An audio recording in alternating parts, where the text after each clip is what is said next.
Hello, hello, hello, hello, and welcome. Good evening, good afternoon, good morning, depending on what part of the world that you are watching me from right now. And hello, YouTube, hello, Facebook, hello, LinkedIn, whatever platform you are connecting from. Thank you for being a part of tonight's session, Thursday live sessions on the Afrocentrist podcast. So, this is one of my segments on the Afrocentrist podcast where I get to speak to experts, thought leaders, business owners, and they come to speak in their areas of expertise. But the catch here is that you, as my audience, you are able to ask questions live, ask my guest questions live. And today on the show, I have a special guest. I am super excited, okay, that I'm hosting this particular human. Oh my God, he is such an amazing, amazing human being. And you know what I love most about him is his brutal honesty. I've been in a couple of his sessions in the past couple of days, and it's just been, wait, what?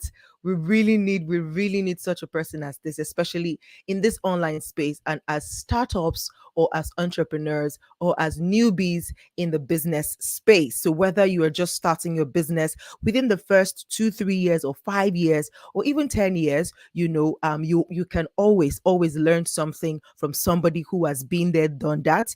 My guest today has been in business for over 25 years, and not just been in business, he's been a successful entrepreneur, a successful business mogul, and even an angel investor. So Shafaat Hashmi is an is one of the what they call them now. Is one of the industry. There's a name they call those people. No, it's not an underdog. The word just escaped my mouth, but no worries. I'm sure it's going to help me out when it comes live now. Yeah. So Shafat Hashmi is the chairman and founder. Hashemite Family Office, Stallion Gates Asset Management and Investment Advisory, is the chairman of Brandbeat Advertising and Communication. So he is big on advertising, on communication, on marketing. My goodness, you are about to have a great time. He runs the Alphapreneurs Club on Clubhouse. So if you are on Clubhouse, you better look for Alphapreneurs and be a part of that club. It's amazing. The best part for me from his sessions is the way he answers questions. Oh my God. Like, okay, let me not say too much. I would wait for you to experience him as we go along in today's session. All right. But before we go on, I would love for you, as you watch me, you can interact with us, because that's one of the points of having this session. That's one of the points of having this segment on the podcast. It's for interaction's sake, okay? So I would love to read from you in the comment section, depending like from wherever you're connecting from, whatever platform you're connecting from, whether you're on YouTube, on Facebook, or on LinkedIn. Please let me know you are here, okay? Type in the comment section, say hi, drop your name, and then do me a favor. I'll give you like about a minute to please share this link on whatever platform you're watching from. If you're on YouTube, especially, share the link to your WhatsApp status, to your Facebook feed. Go invite your friends to be here, especially if you know that they are new in business. And especially if you think that they're thinking around, what's going on in this digital space. I want to find out. I don't even understand, but I know, I think I have a business, right? But you want to learn from an expert who has experienced it on both ends. So both as an on ground or offline business owner, and as a digital marketer. Like, he is amazing. I see your comments. Bolau, wow, Boluwatito. Hey, the way you spelled your name is confusing me. Okay, so Boluwatito, I hope, or Bolaoluwatito. Wow, I love the name. Bolaoluwatito. Wow, that's a beautiful name. That is a beautiful name. Fantastic. Thank you, Bola Oluwatito Odukoya, for joining me from LinkedIn. Thank you for being here. Yes, please tag your friends in the comment section of this live feed so that more people can be here. Okay, thank you so much, Bola Oluwatito. Who else is out there? I see some other people out here, but I don't know what platform you're connecting from until you drop a comment in the comment section so that I can see where you're connecting from and I can give you a shout out. And so, but as you are doing that, please do share this link with your friends. Share it on your platform and let us have a great conversation tonight. Okay, it's night where I'm at, so it could be afternoon wherever you are, it could be morning, but let's just have a great time during this session today. Thank you, Bola Oluwatito. I just love the name. I love the name. I love the name. All right, so guys, I'm just here because my guest is. Do you understand? I see him as in the league of the Shark Tank investors, right? I already mentioned to him that he should put something together because it fits perfectly in one of those places because it gives it to you as it is. It speaks to you as a business owner as it is. So as you're also joining and listening to this conversation, I want you to, note down your questions because when it is time to ask questions, Shafaat is so great at answering questions and at giving sound advice in business, in the area of business, regardless of what type of business you run. And that's even the most beautiful part of it, right? Like I said, I've been in a session and I've had people from different, industries ask him questions, and the way he answers is just so sound. Okay. So I want you to really have an amazing time today because Shafat is such a busy person. And being here tonight, I do not take it for granted. And I want you to take advantage of it. Thank you so much, Bala Oluwatito. I see you tagging your friend, Emmanuel Omale, Elizabeth Adepoju, Ipomosa, Kenneth, Eniola Johnson. Thank you for tagging them. Yes, we are live now. Go tell it to the world. We are live. Okay. I am also going to do the same thing. I'm going to, remind my friends. I have reminded them and I'm waiting for them already to join us now. Okay. So they're going to join any minute now from all over. So please let's take it on. I wouldn't want to keep my esteemed guest waiting. Okay. So in a jiffy, I'm going to bring on my guest, Mr. Shafaat Hashmi. He's connecting.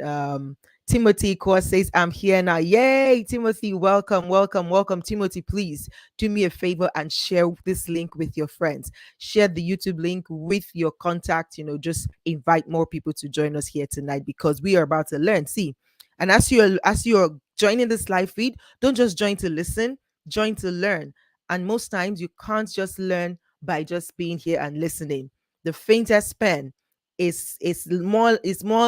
lasts longer than the brightest memory. Okay, so don't get it twisted. Get your pen, get your notepad, your journal, or if you're using the digital notepad, get it ready because nuggets are going to be dropping from this conversation today. Sound advice that will help you in your business, in your marketing, in your positioning, in your visibility on the online space. Nuggets are going to be dropping and you don't want to miss any part of that. Without further ado, I'm going to bring up my guest now to join me right here on stage. Drum roll. No. Let me bring him in with a music. That would be great. Let's see. I'm gonna bring him with a bang. Hey, 1 minute. Is the music playing yet? Where's my music? Where is my music? Oh my goodness, I can't hear my music. No way. Oh, I was gonna bring it with a bang, like, hey, let's rock and roll. Oh, this music. No, I refuse. I refuse to not bring him with a like dramatically.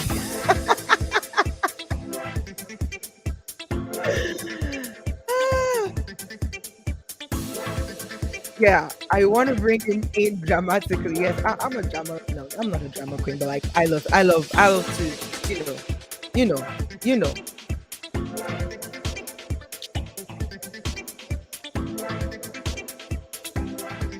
Hey, hey. Hey, I hope you can hear my music. A legend is about to come on the screen. Hey, hey, hey. Legends are made. Oh, oh, oh. This is how legends are made. Mm. Where are the legends in the house? Better join us on this live feed now if you are a legend.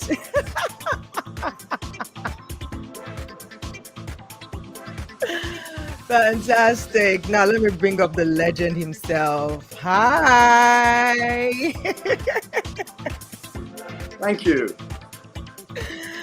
Good evening, Mr. Shafaat. How are you doing today? I'm very well. Thank you very much. And we Hey, still oh do no, have the no. music playing in the background. Give me a minute. I can't hear you again. Sorry about that. Okay, say. Go on, please. Yes, go on. Can you Okay. hear me? Yep, I can hear you, but I think you still have the music playing in the background. Oh, and Okay, that's now even it's the done. wrong It's sorted. music. Sorry. And that was even the wrong music. Okay, fantastic. Thank you so much for being here tonight, Mr. Shafat. How are you doing? How are you doing? Pleasure. First of all, such a pleasure, honored, and privileged to be at your show. And EJ, yes, it's the first time, and you're truly energetic.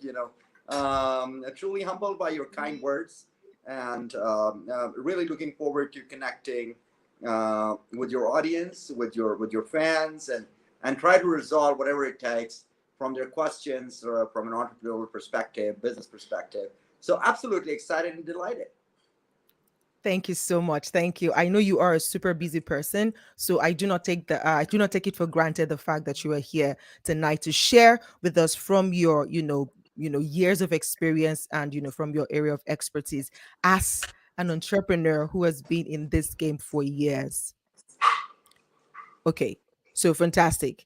Thank you so much. Timothy, I see you. Bola Oluwatife, Tito, I see you. Thank you, thank you. Yeah, they're welcoming you, saying welcome, sir. Thank you so much. So go and invite your friends to join us here. So are you getting any feedback, sir? No, it's perfectly No. fine. It's perfect. Okay, fantastic. Awesome. All right, so let's just kick it off. I have, said a little bit about your profile, but I always love to, you know, just just hear from, my guests just to say, okay, if you were to reintroduce yourself outside of your profile, how would you, introduce yourself outside of what we see on your profile? Well, I think I'm just another human, Hmm. like everybody else. Same heart, same brain, few pounds up here, a few pounds beating inside, four limbs, pair of eyes and lips and nose and ears. So nothing extraordinary, not an alien. Uh, and yeah, I think we are the same species. A product of this universe, a beautiful, lovely creation of God, just a masterstroke of God's best creation in the universe. I mean, so that's more of an introduction. Awesome. What's the soundest advice that you have gotten? So that's very interesting because last year I lost my father, and just before his demise, a couple of months earlier, Oh. I had a chance to sit down, and I kept wondering that God has blessed me with so much. I mean, you name it: wealth, cars, private jets, hotels, real estate, businesses, a nice family, kids, everything. And I kept wondering, I mean, what is the reason that I was born?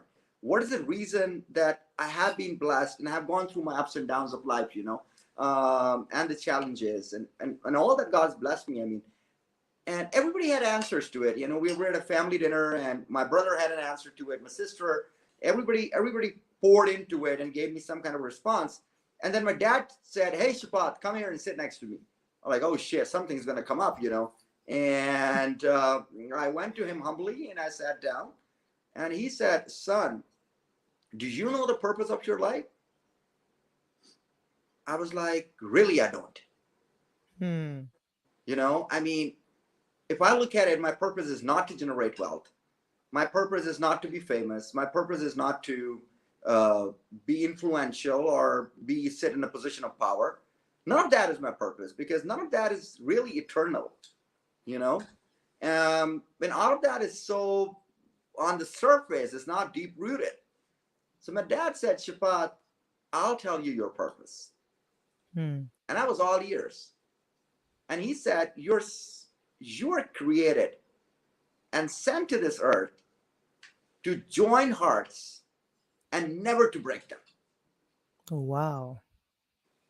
And this one liner took me to a different level. And when I started thinking, I was like, isn't it something that I'm doing? We are in the brand marketing business. So a brand has a heart, a business Hmm. has a character.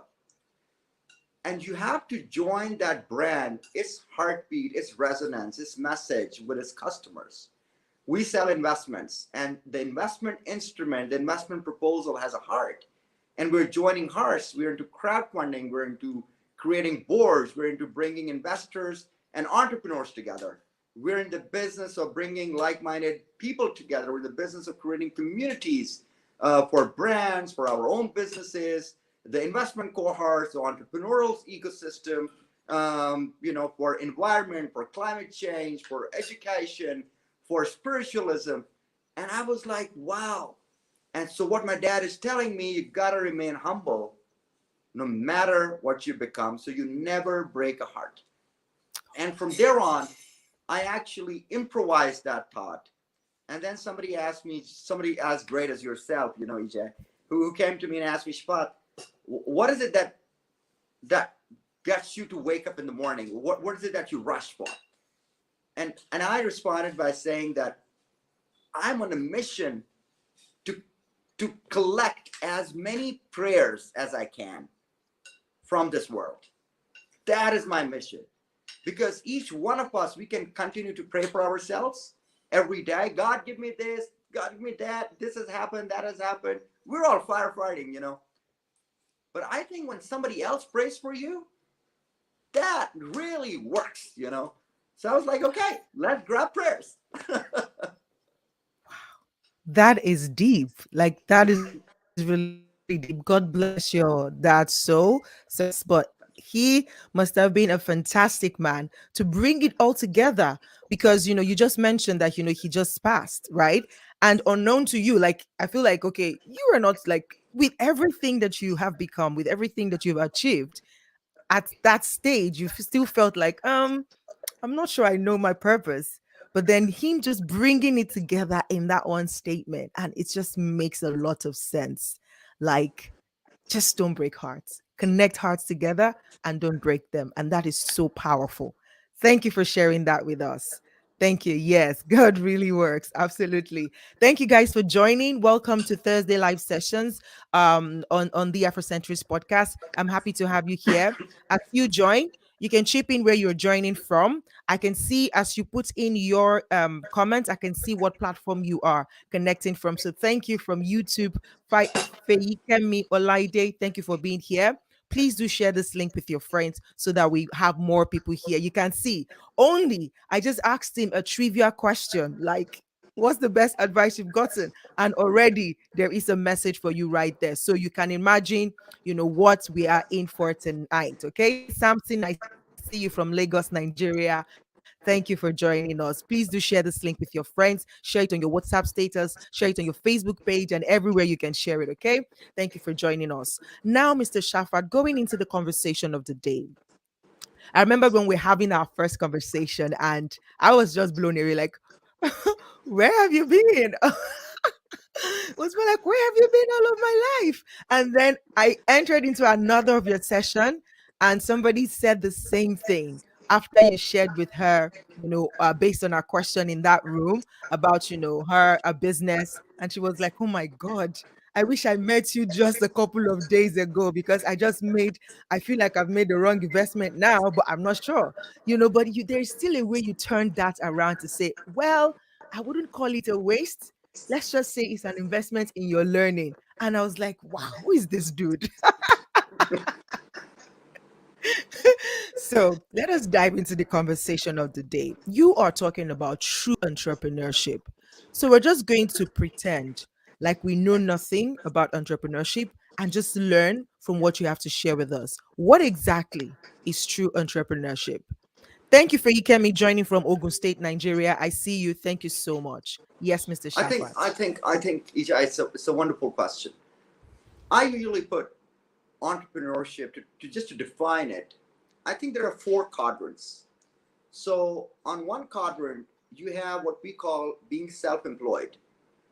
So for example, you're an accountant or you're a graphic designer and you're working in a company and you're like, okay, I work from 9 to 5 for this company doing and exhibiting one skill set that I have.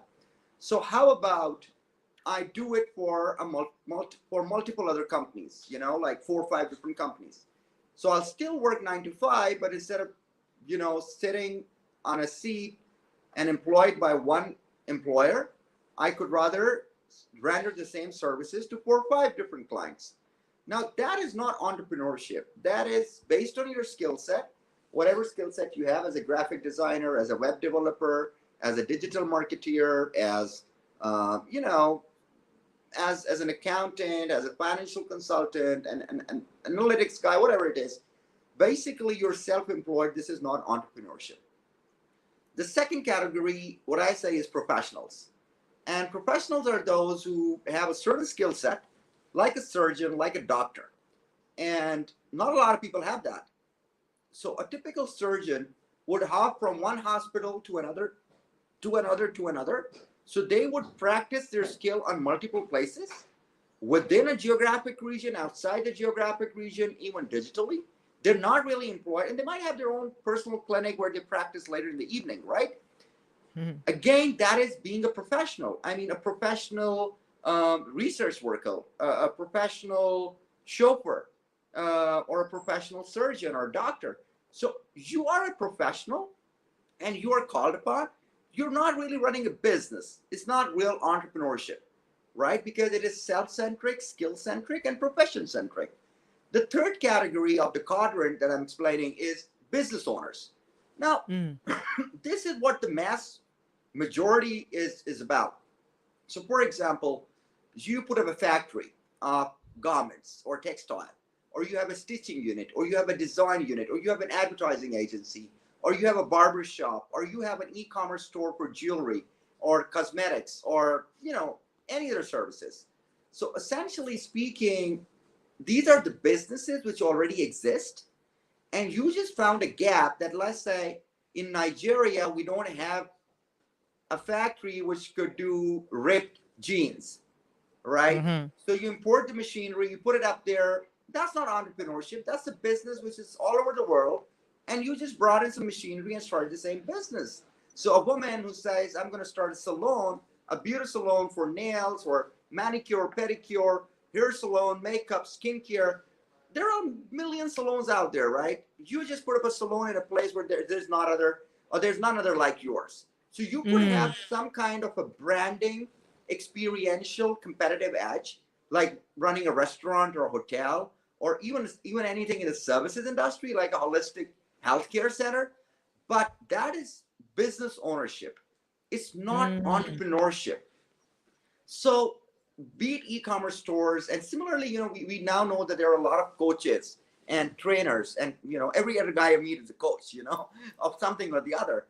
And these phenomenal people, essentially, they're self-employed, right? So instead of Mm. working in the human resources department of a company to look after their training and development, they are saying, no, we are self-employed and we have our own coaching modules which you guys can buy from us. Now, Use. that's not Mm. entrepreneurship. That is being self-employed, because your coaching business is very self-centric to what you believe and your models. So the three quadrants, self-employed, professional, Self-employed and you know business uh, owners. business ownership. Mm. The fourth quadrant is the most difficult one, which is entrepreneurship. Hmm. Entrepreneurship is when you completely innovate a pre-existing process or commercialize a business concept in a way where you found a solution to a problem by making it more efficient, something which is urgent, something that people are ready to pay money for, and something which has a product market fit, something Mm. which is scalable, and something which has never been done before. So you could be in a business vertical or a business sector like textile, fashion, or technology, or agriculture, or education, or financial services, or Mm. training and development. But you have radically challenged the Integrated. regular and truly innovated and created something which is phenomenally different with a distinct competitive edge, which is difficult for others to copy. So there comes the Mm. IP, right? And that is true entrepreneurship, because it is entrepreneurship and it's high risk because you do not have data for something being done in the same way before. So let's say if you're putting up Mm. a salon, you do have a lot of data. You can visit 10 salons and see how they work, right? You can visit 20 restaurants and see how to put up a restaurant. But if Yeah. you're doing a cool restaurant which does drop shipping, and maybe have airborne stuff which drops the chairs and the table and the napkins fall out of the sky, and the food comes in and a chef comes up, roll down and say, hey, I'm just going to cook for you right now in 10 minutes, and that's an experience. Well, it has never been done before. That is entrepreneurship. If you are Mm. automating buying groceries, that is sort of entrepreneurship. Not anymore, but 10 years ago, it was entrepreneurship. So when Amazon came and said, okay, you're not supposed to buy books from retail stores, but you can have a huge library in front of you to order books, from all over the world on e-commerce, that was entrepreneurship back then. Or Alibaba coming up with a platform where global traders can meet and buy and sell, that was entrepreneurship. Today, if you create a replica of Amazon or It's no Alibaba, longer. it's no longer entrepreneurship, because now you have Mm. data to compare with and you have business models to benchmark with. So entrepreneurship Ah. requires something which is done new, and this is why in the current age, majority of the entrepreneurial stuff is tech driven, because the distinct competitive edge of saving time and saving money is driven Mm. by By leveraging technology. technology. So Ah. this is why a lot of startups that we see are saying, "Oh, we are tech driven. So we have AI, ML, blockchain, blah blah blah, one, two, three." And this is why it's so tech driven. And you have robotics and all the rest of it. So yes, Yeah. you can leverage on technology, but then you could still come up with a small medium enterprise or a concept which has never been done before, Done and it before. might not have a lot of technology, but still it would be considered as entrepreneurship. Wow. So if that's the case, right, about I'm making it new, if it's something that is new, then so with all this, so that means that what we have now with people, just leveraging what already exists and building up on it. So what you're saying categorically here now is that most of the people out there, or most of us out here, we are business owners as as compared to being entrepreneurs. Yeah. Majority Because are like like we're just self-employed yeah, or business owners. Yeah. self-employed or business owners. So now, in that case, how do we then, if that's the case, most of us are business owners and self-employed, should we then stop using the term like we are entrepreneurs? Because everybody you meet now who has some form of expression, like you said, maybe be it a coach or have a store somewhere selling something, we all refer to ourselves as entrepreneurs. Like yeah, we are entrepreneurs because we're working for ourselves and all of that. So should we then say that's a wrong term to use? No, I don't think so. I mean, from where I'm coming from, the Mm, purpose is to clarify the concept, right? Instead of jingling and intertwining ourselves into the jargon of the words, right? So it's okay that if somebody says, "Oh, I'm an entrepreneur," because they think that they've taken a risk and they do something new, which is new for them because they haven't never done it before, but the whole world has mhm. done it before. So it's okay. I mean, you can take the leverage, but I, if somebody comes to me and says, "I'm doing this," and I'm an entrepreneur, which has already been done, and maybe she or he is self-employed or is a business owner, in my mind, I would know that that's not entrepreneurship. And for Ah, me to invest or not to invest, I really need to consider. And there's no harm. You could still be self-employed. You could still be a superstar. You could still be a great business owner. I mean, real estate development never stopped. There are still a lot of real estate developers who still continue to develop real estate and still make a lot of money. There is mm-hmm. still a lot of room for digital agencies, advertising agencies, healthcare sector. So there's enough demand. I mean, abundant demand out there, which where you can go as a business owner, you can still make a lot of money. So the Okay. question is, what's your purpose? If your Hmm. purpose is to make wealth, generate wealth, and become rich, I think business ownership is great because you have data and people have done it before. You have models, so the chances of failure is less if you're smart Hmm. and if you have probably done a job in that sector, right? So if I've been a waiter in a restaurant and I know how the restaurant works and I open up my own restaurants, my chances of failure is less. But then Yeah. if I open up an online restaurant in a metaverse, which nobody has done before, my chances of failure are like 100%. Okay, but that is entrepreneurship. Okay, I so see. we need to understand that it's all right. But if my objective is to generate wealth, but then at the same time have an impact through my innovation to change lives, to disrupt how things have been done before, Already. right? And to contribute to the world, then that's entrepreneurship. And that entrepreneurship, honey, is driven more by from your heart and its alignment with intelligence. That's where Hmm. ideas come from. Through observation, through humbleness, through humility, and through a lot many things. So we can take a deeper dive into it. Okay, so now as you, I know that you've been an entrepreneur for a while. What was your journey like into the world of entrepreneurship? So my journey has been I'll try to keep it short because I don't know. I'm not a big fan of sharing stories. Although I read it for my kids in the bedtime, but I think there are better stories to be learned and to be watched and to be listened on Netflix than mine. But you know, for me, I when I was very young, I was in grade 6 or grade 7. I joined my father in his business at a very early age. So I'm someone who would always sit next to him to watch him do business meetings, to understand how he's trading containers, how he's buying, how he's selling, how he's put up a printing press, what kind of machinery is done. I mean, I remember in grade 7, that in grade 4, I learned how to fill a checkbook and a deposit slip. Grade 4. Four. Grade 4. Wow.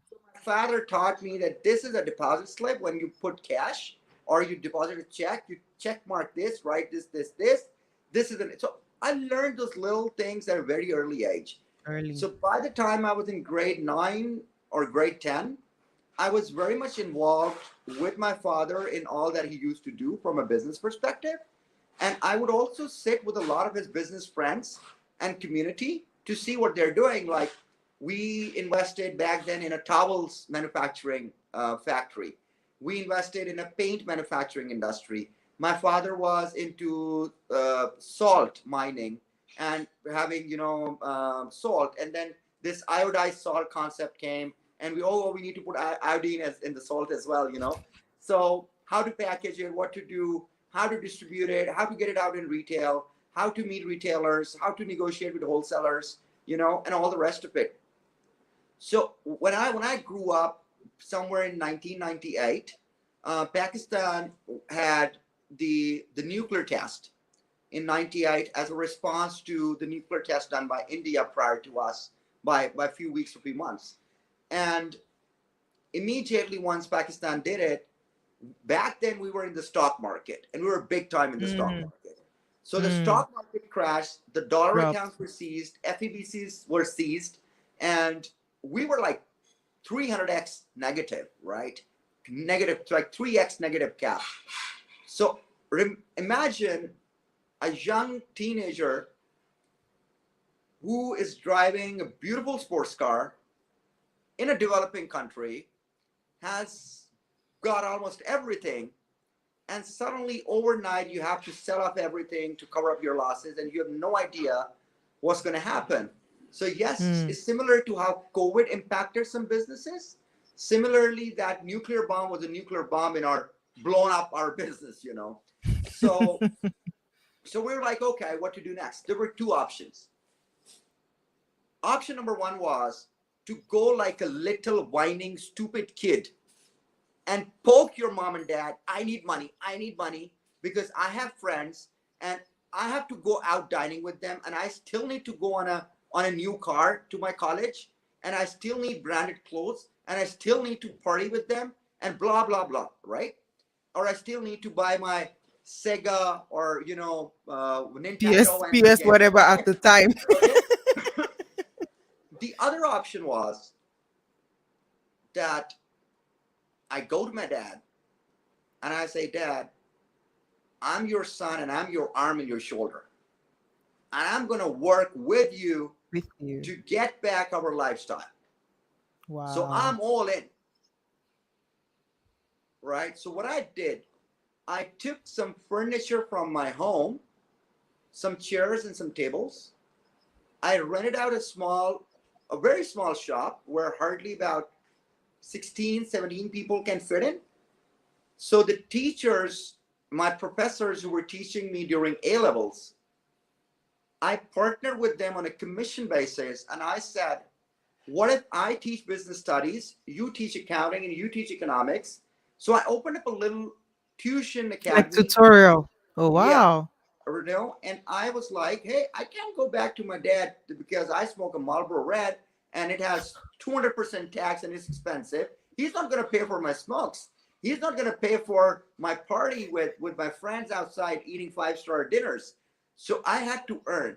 So I earned for that, and I also earned very hard to make sure that I'm supporting my father for utility bills and much more. Although we were good, he never took the money from me. He has so much integrity, but he made sure that I grow.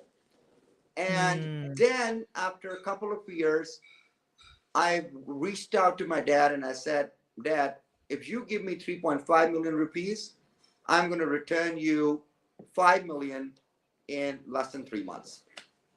3 months. Yeah. And he said, are you stupid? This never happens.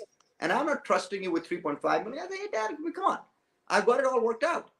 And he was like, oh, what is it? So I said, okay, we are going to import aluminum composite panels from Korea. I have got the LPO already issued. So it's a pre-order.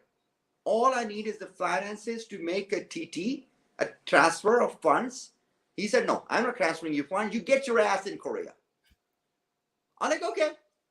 So I learned these things that when you do procurement, you need to be there. You need to meet people before transferring money.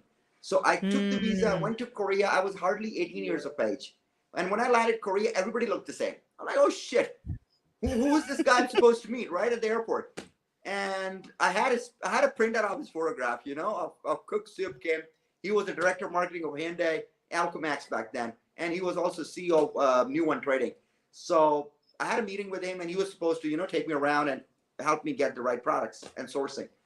So I was like, okay. I light up my cigarette, and I was like, I'm the odd one out. I'm the alien. He's gonna find me anyways, right? So I'm not looking for him.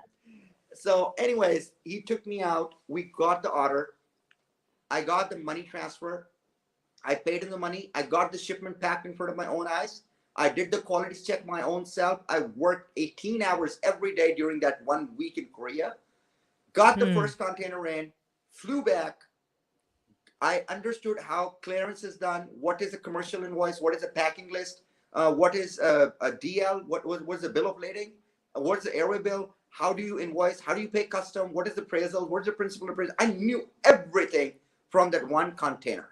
Where do I have to warehouse? How am I supposed to sell? How am I going to apply it? What kind of partnerships I need? I made a quick brochure. I started giving it out to people and developers that I'm importing. I'm the first one to import this. So I got that done. I worked my ass off in 3 months. And there you go. I became one of the largest importers in less than 1 year, exclusive for aluminum composite panels in Pakistan. And I was doubling up every container. And I increased the frequency from 3.5 to 30 plus million in less than 1 year. And then I started importing, laminated wooden floors, which are very common these days. So imagine I'm talking 22 years ago, Back. right? Wow. That's back in 2000. And that is when I was importing aluminum panels. I was importing laminated floors. I was importing some very interesting fiber products. And from there, we invested in the factory, in an aluminum factory. And boom, there you go. In 2 years, I bought back the same car which Car. I sold. The same car. I went up to this guy and I said, hey, listen, take whatever $10,000 you want on top. I want my same car back. So I took my car back and I was working 2 shifts. And when I was done with this business stuff, I actually, I was done with my MBA. So I did my BBA, I did my MBA while I was working.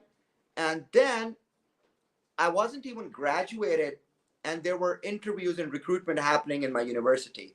So a friend of mine told me that, hey, why don't you go and join as an MTO in a bank, like a management trainee officer, and go to the bank. I like, well, everybody goes to the bank, and I'm not a banking type. I can't wake up 8:37 in the morning and just show up with a suit and a tie in a bank. I'm not that guy. I'm a free guy. I'm creative, and I love fashion. I love music. I want some rock and roll in my life. So I got very lucky, and I got an interview at Levi's. And this is when I joined Levi's as in the brand department. And everybody in my family was like, Shafaat, you are minting money in your business. Why do you want to do a job? Good job. And Yeah. I was like, Dad, I want to learn how a corporation works. I want to Like, learn how retail works, Levi's works. What are the systems? I'm running a regular Daisy system. You know what I mean? like a regular business, like a family business. I want to learn how yeah. corporation works. So when I went in there, and I remember my interview, I went to Levi's wearing a white shirt, a pink tie, and a black suit. I remember that day. I went in and I had 3 interviews on the same day. So my initial screening, they said, hey, Shafaat, wait, I think you're the right guy. Hang on, we're going to have another one. Okay. So the brand manager comes and she does my interview and she says, wait, you're not going anywhere. Okay. Wow. We're going to have the retail head take the interview. And the retail manager comes, he's now the country head. His name is Zia, a wonderful gentleman. I just adore and love him, great guy. He came in, he talked with me. He said, okay, what do you know about marketing? I said, oh, I know branding, I know logo, I know printing, publishing, blah, blah, blah. He said, do you know what is visual merchandising? I was like, no. Nope. He said, do you know how we dress up the windows? What is floor vinyls? How ceilings are done? Do you know how lightings are set to create the customer Oh, your screen experience? is frozen. Yeah. So, Okay, yeah, back. right. So he asked me so many questions. I was like, damn, I don't know none of that. So he said, okay, listen, we don't wear suit and ties here. We work here. So make sure you're in your jeans and t-shirt next time you Oh, show up. nice. I was like, now Efficiency. you're Huh? talking. Yeah. I love that. So the same day I had the fourth interview with the country head. And he just came Wow. for like 5 minutes. He looked at me, he's like, okay, um, why do you want to join Levi's? I said, because I'm a diehard fan and I used to rip my jeans when I was 10 years of age. And I used to get my uncle get me Levi's from US when we were getting fake in Pakistan. He was like, okay. He's like, what else do you do? I said, I play guitars, I play piano, and I love jeans. I love art. I love fashion. I so want to be a brand manager to head Levi's, and really bring fashion to the world. He said, okay, you're hired. You can join from tomorrow. Wow. So I work in Levi's and I took 3 promotions in less than 1 year. The fastest ever career growth in its history. I launched Signature. I launched 12 retail stores in 1 month, which means a retail store every 2 days. Okay. And I worked very, very hard. And then my father said, okay, you got your corporate experience. What do you want to do? And back then in Pakistan, we were having, these terrorist attacks. So we would have a bomb blast Mm. here and a bomb blast there. And I happened to experience one, which was just a few minutes off. So the windows of my car were shattering. Oh, wow. Okay. Your screen is frozen again. All right, is it better now? Okay. Yes, you're back now. Okay, so I used to stand at a signal, a traffic signal, and I used to feel, what if there's another bomb blast which will blow off? Yeah, it And I had that happened. fear. So after about a month, I came back to my parents and I said, hey, I can't live with this fear.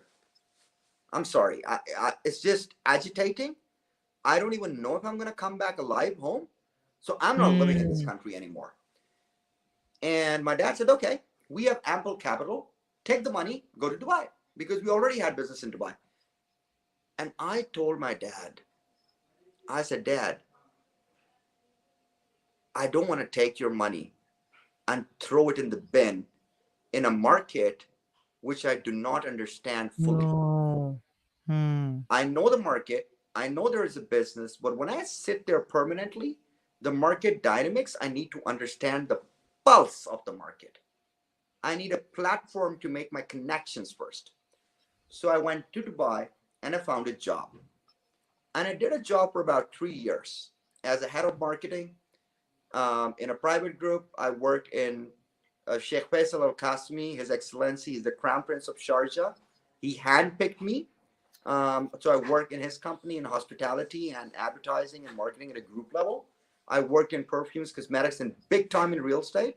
And then I joined another company, which was Range Developments, which is a $1 billion company now. And I went in as a marketing director over there. And we launched a company from 5 people to whatever it is today, right? And I sold stuff. I understood investments. I understood how boards are structured, because the vice chairman back then was somebody with an investment banking background. So I understood the Hmm. how investments Okay, are it's for structured. all right. Yeah, you're So I back. yeah, so I learned a lot from the investment angle in range, and then ultimately I said, okay, now I know the market. So I called up my dad and I said, show me the money, you know, time Where to the start money at? our own business, right? But back then, obviously, I myself had a lot of my savings and I've been smart about it. So I invested my own money in my own business. And I started with my advertising agency. A few years later, I launched my real estate company. Then I launched my investment company. And that has been my journey. So the idea is that it's always good to do a job in an SME and then do a job in a corporation in a similar business vertical in which you want to become an entrepreneur. I always in my life wanted to own an advertising agency. I love that. I get a kick out of that creativity. Like, it's not boring. It's not typical stuff. Yeah, it's Every day is a exciting. It's new case exciting, study. yes. It's Because you need to colors, tell it's a content. different story. Yeah. Yeah. So it's a lot of fun. So I really do get a kick out of it. So it's a business that I'm so involved in and I love it. Investments is a business where you get a kick once you get the million, $2 million in, you know, and when you make an exit or you crack a deal and you're like, boom, there's the money in. Yeah. So you kind of enjoy that. So from both businesses, we have what really drives us is achievement, success, winning, healthy competition, collaboration, complementing different sectors and different companies, and making dealing with the enemy, making sleeping with the enemy and dealing with the competition just for a common objective. And it's this beautiful experience to travel the world, to work with over 120 plus nationalities in Dubai, as you know, and to live that beautiful lifestyle while you're creating jobs for others, bringing others to the level, and making them fly. So, a typical organization or a company is the best educational institute that you will find, you know. So for that you need good teachers, right? So similarly, your line manager or your immediate boss needs to be a good mentor, and you need to be a good institution to learn. And once you're ready, then take the leap of faith and fly. But as I Mm. did, I parked my own money, and I never raised money for any of my businesses. I had enough savings for more than 2 years in my account to take care of my kids and my family. And I parked that money aside, and every month I would swipe my card, and utility bills, car loan, etc., etc., everything is paid off, and I can put food on the table, right? So, and moreover, I had enough money that I saved from, obviously, when I was doing a job, I wasn't throwing money getting a suit of Canali and getting Louis Vuitton shoes and buying a Rolex for 100,000 dirhams. I didn't flaunt that money. I didn't go and bought a 12, 15,000 dirhams Mont Blanc watch or a Cartier. I didn't do that. I didn't take my wife and kids to Tiffany and Co. to buy random jewelry on Valentine's. I had the money. We could afford it, but it's about priorities, right? So yes, we took that poison pill. We suppressed that wishes. We did not believe in YOLO. We believed in, yeah, we believed in living for others, right? Wow. And Wow. this is why we were able to achieve what we were able to achieve. And the most important thing were prayers. I still think I'm a no bloody buddy, you know.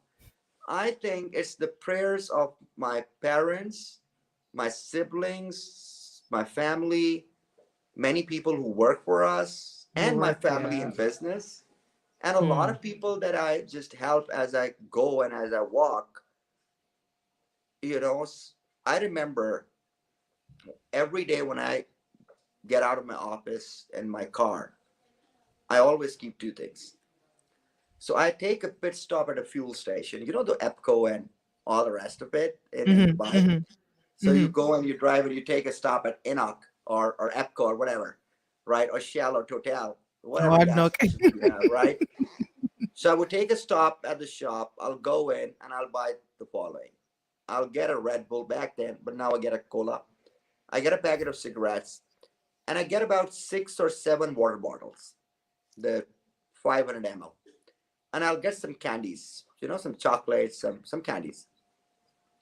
And moreover, I would always keep change in my car. So if I have 100 dirhams, I would tell somebody to make it 5 or 10 dirhams and give me some coins or smaller bills. And then I sit in my car.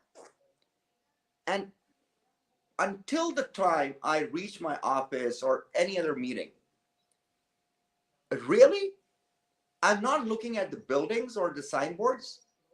I'm looking for The gardeners, people. janitors, and people who are working in the heat, and I could just, you know, put up my hazards, roll down the window, and say, "Hey, come on, grab this water." Boom, and you'll be like surprised. Really, you got me a water bottle? You got me a Coca Cola?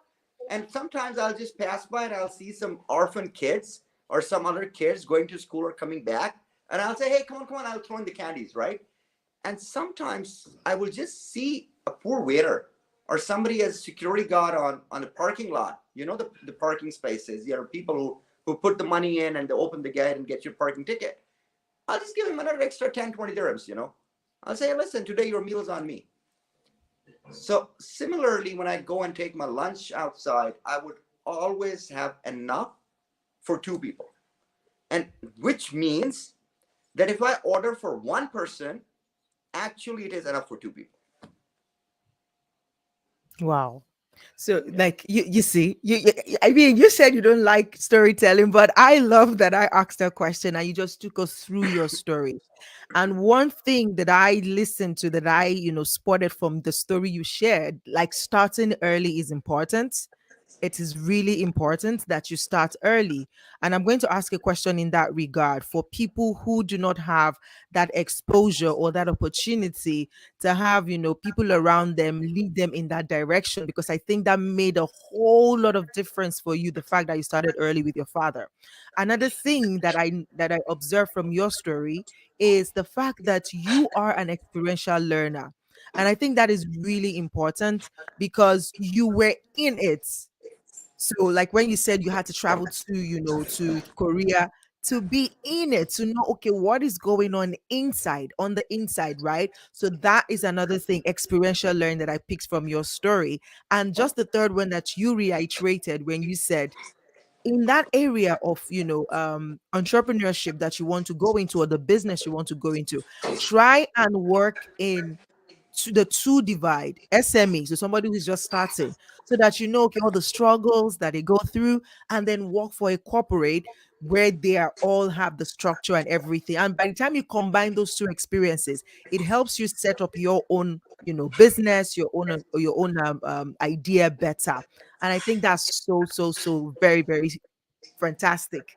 Thank you so much for sharing your story. I like, well, now we see where you got your your experience from, and your go-getting attitude from. And it's just beautiful to also hear you share about your humanity, like the human part of you. And I feel like what your dad said now makes a whole lot of sense. Like, you have a heart, and you let that come through in whatever that it is, whatever kind of business that you do.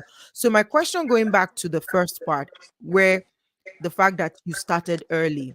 So for somebody who do not have the same opportunity as you, to have a business person around them that they can learn from an early age, what would your advice be for young people now to kind of start thinking or position themselves to look at business? So whether, even if it's a career they want to go into, but like, how do they begin to position themselves even when they can't find references around them? Actually, now it's even more easy than our days.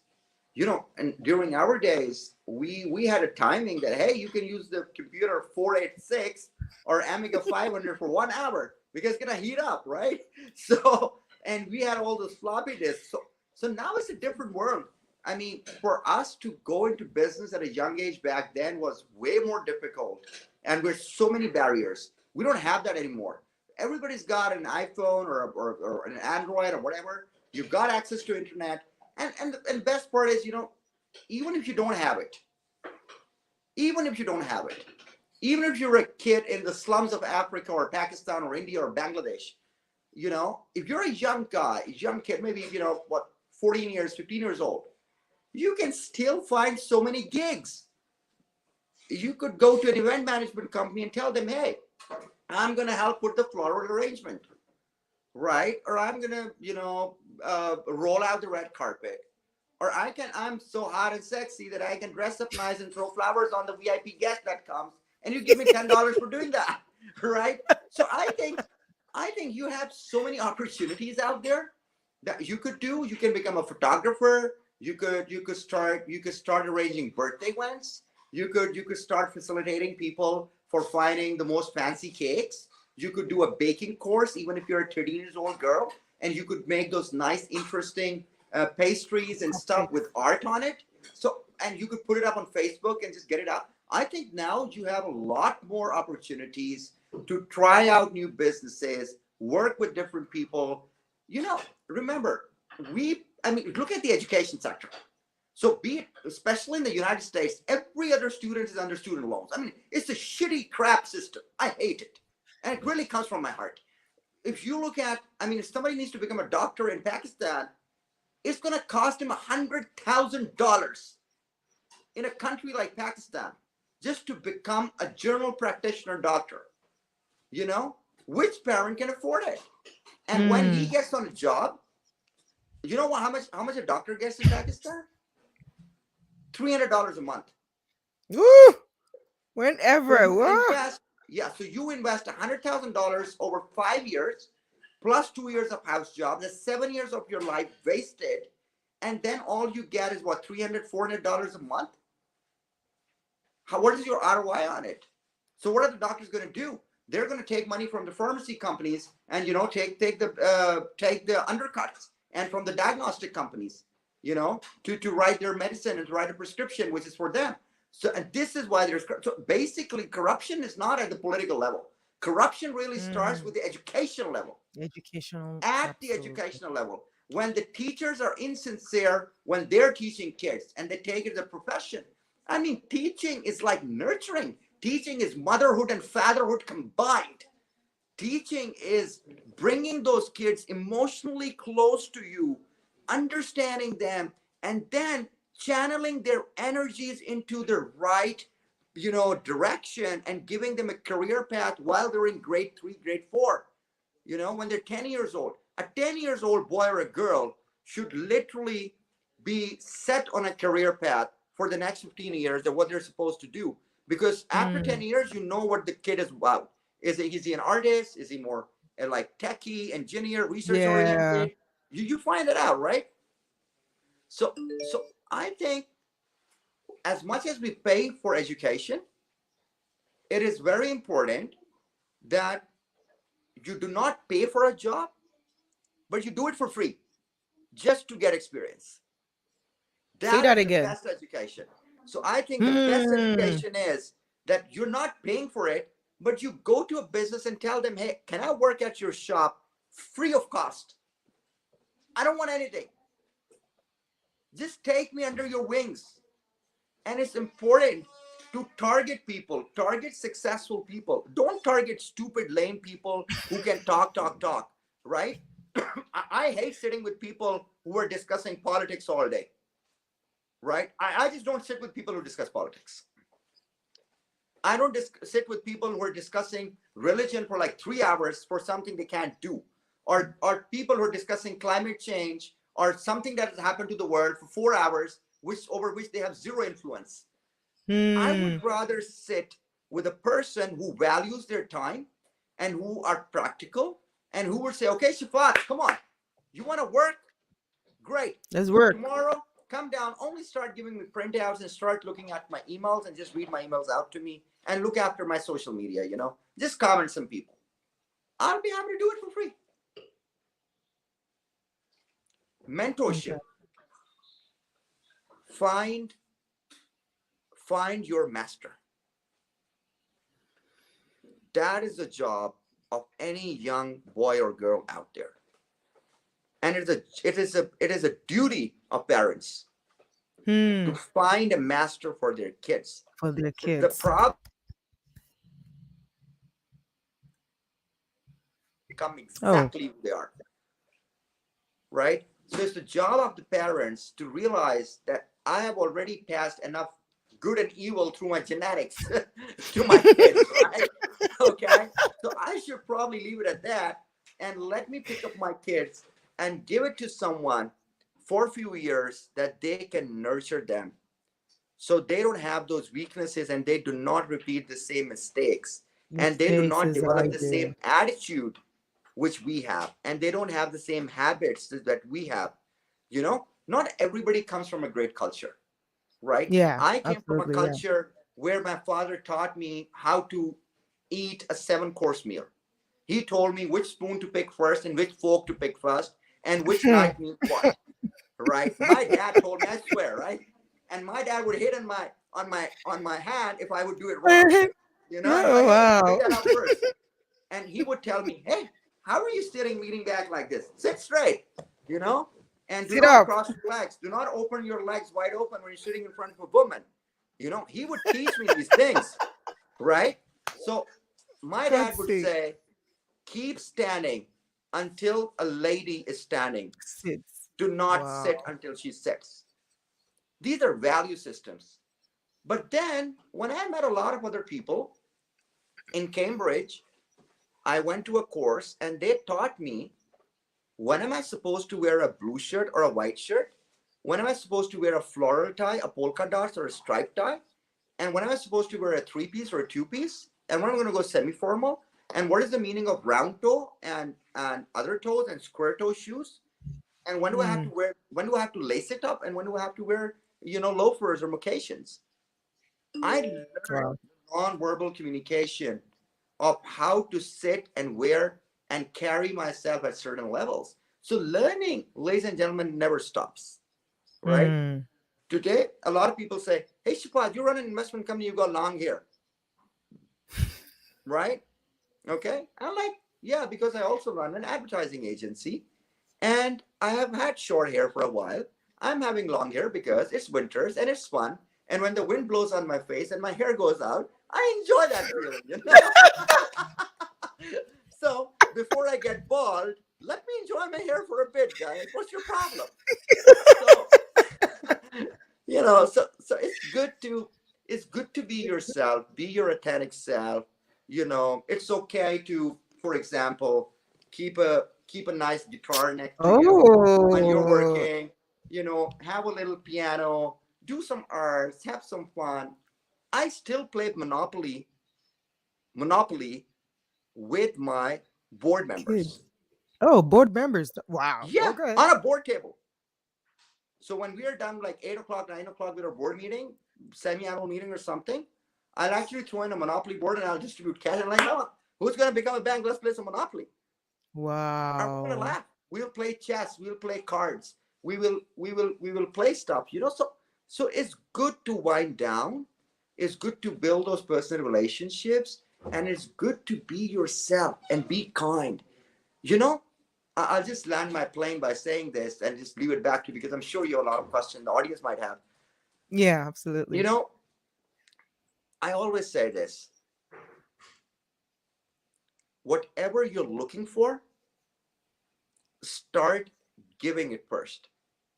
Hmm. If you're looking for respect, start respecting others. People will respect you.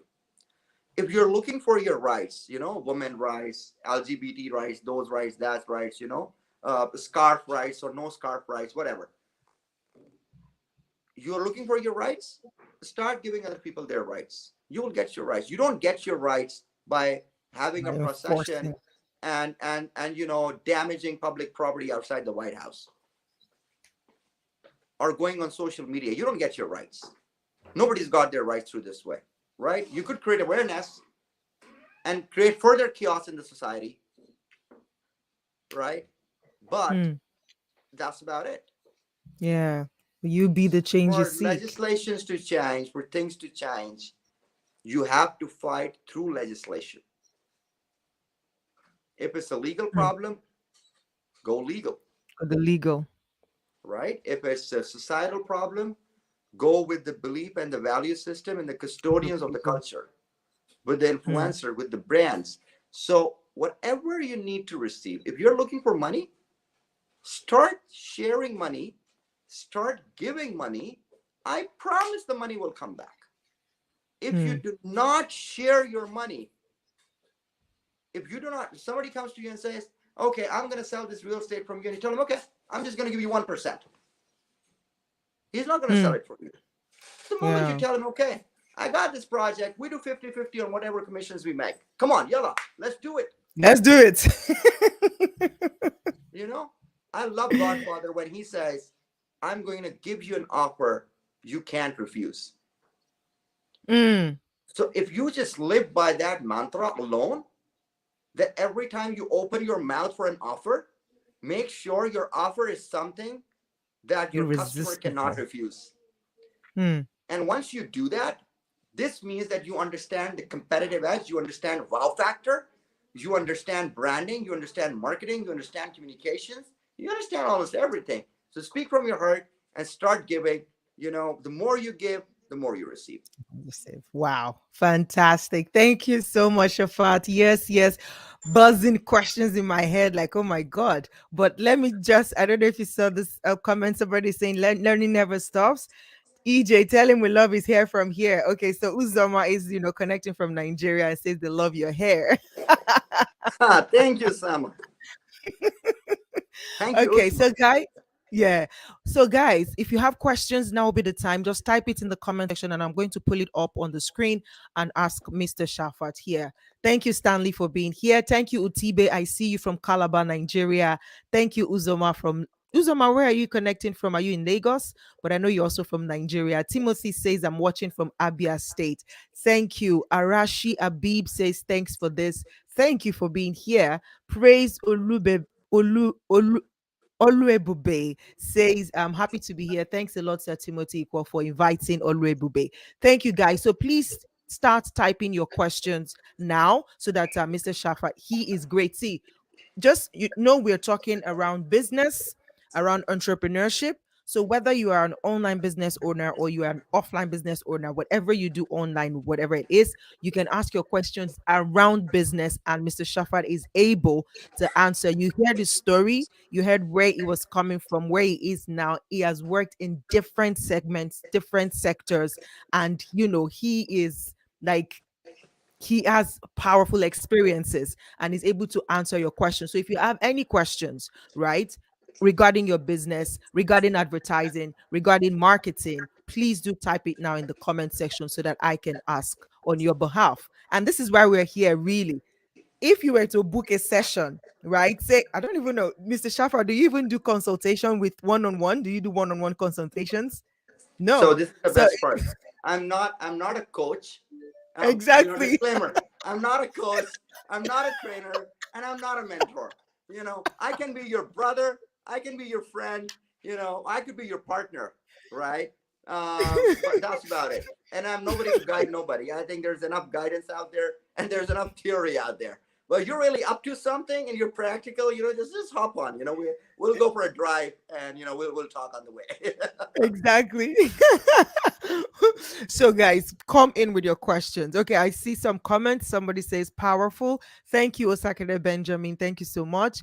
Ike Maureen says, I really learned a lot in this short period. To receive, you should learn to give more. Thank you so much, Energetic EJ. Thank you so much, Ike Moraine. Please send in your questions. Yes, we have our first question here from Stanley Umezulike says, how can one grow his business online?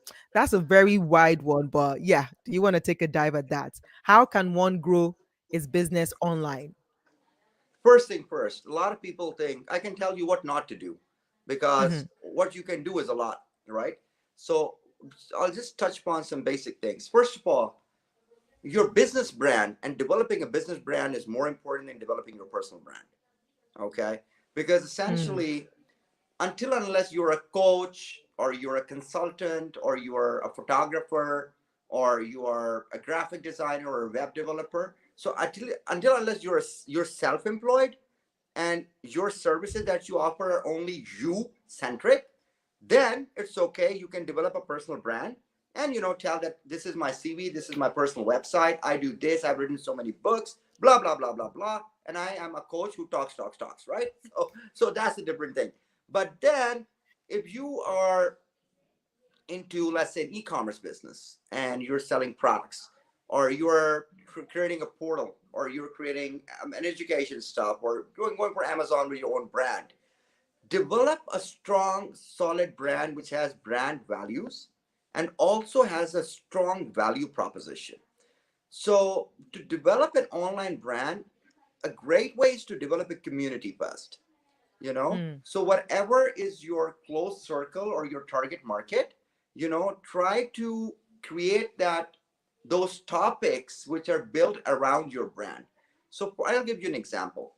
For example, you are into beauty and cosmetics, right? So you're into okay. makeup and eyelashes, artificial hair lens and all that you have, and lip gloss and foundations and mascaras and whatever. Now, if you want to launch a brand online, the first thing you need to start talking about beauty. So you need to say, okay, what pigments and what skin types can absorb what are the semiotics and the colors of 2022? How do you do a great wing liner on your eye? What are those little tips to do that? How could you do your eyebrows and it still doesn't look like that you've actually done them artificially with a lot of paint job? Okay, so you could come up with all those little tips and tricks and create a community, engaging them around the brand and what a brand does. So from there, you will realize that people are going to say, oh, what if you apply this? What if you apply that? And then in a subtle way, you start saying, by the way, that's my brand. And you do this and it happens.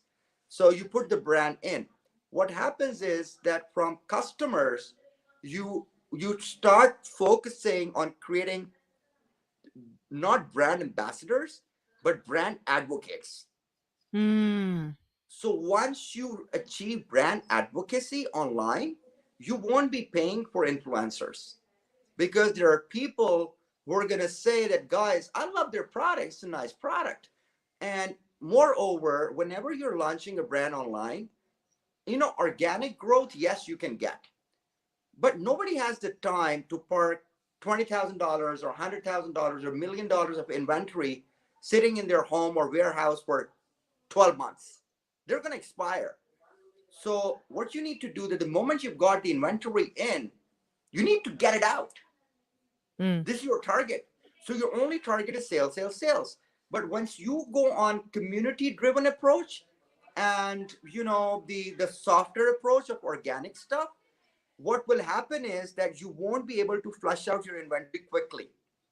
So you need to do and spend media spend on different social media handles. So you need to put sponsored advertisements for sure. Okay, so create a beautiful campaign which is paid for, and let people appear it. Now I'll give you tips here. Usually when you see an advertisement for the first time, for, let's say, somebody selling these goblets, right? I look at it, it's very nice. I don't want it, but I've seen it. I'm like, okay, it's nice. I didn't buy it. I look at the same advertisement after 2 days. I'm like, oh my God, it's still appearing. Yeah, it was actually nice. I look at the same advertisement the third time, the fifth time, the seventh time. And when this thing will appear on the seventh time, it will build the following. Number one, I will get to know that this company is there to stay. Right? They aren't going anywhere. So if I receive broken goblets, I've seen their ads over 1 month. So this means it's a legit company online. And if I buy, I can always give it back to them, right? If it doesn't work. The second thing is that ultimately when an impression is coming on my eyes over and over again, one day I would actually turn around saying, you know what, it's just $100. Damn it, man, just buy it. So at least the ad stops coming in,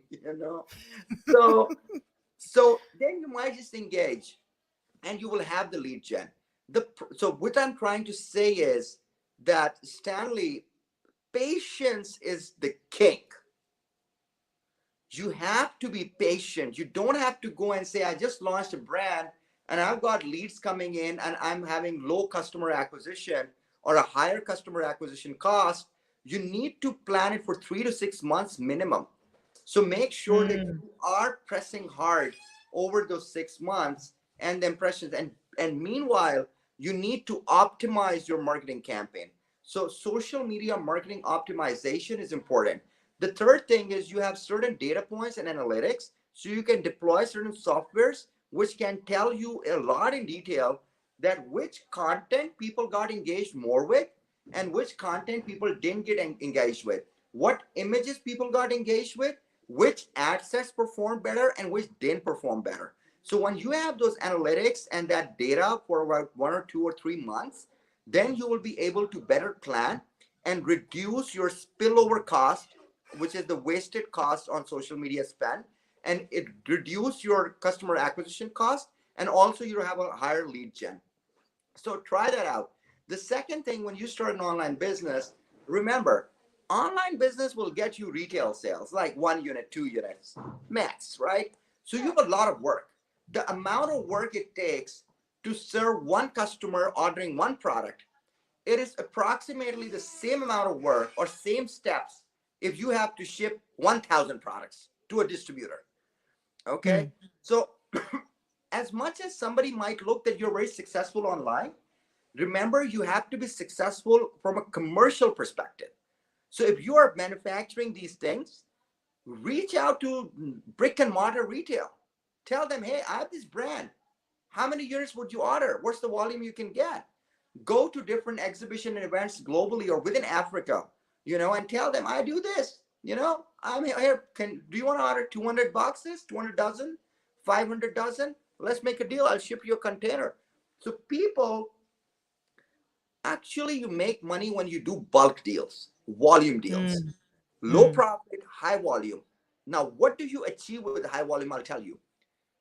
Even if you do a high volume deal, which is cost to cost, it's excellent. Why? because those 1,000 units with your brand logo are all over Nigeria. Yes, So, spreads so it. it's free advertisement. People are going to recognize your brand. It's free advertisement.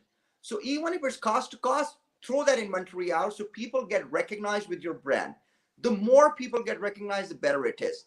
But the problem is if you go, so let's say you pay $5,000 to an influencer or a chef to say that, oh, these are the best gobblers I can serve, blah, blah, blah. What is the life of that post? That's 48 hours. mm, Then it yeah. goes down, right? So, how do you keep your post alive online? That is important. The second thing is it's good to have a marketing calendar. So, create an online marketing calendar, keep your promotions wisely. And if you're starting out as a new brand, that's your question, try to collab. So, for example, if I'm selling again these goblets or whatever, I would love to partner with a candles company and make a Mm, nice Easter present.